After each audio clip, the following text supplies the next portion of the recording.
Welcome. In front of me I have COROS Pace Pro and I'm gonna show you how to turn off this watch.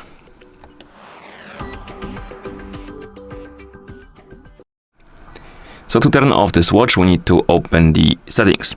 To do that, press and hold the lower button to open the control menu. Scroll through it, look for the system icon and then tap on it to enter the settings.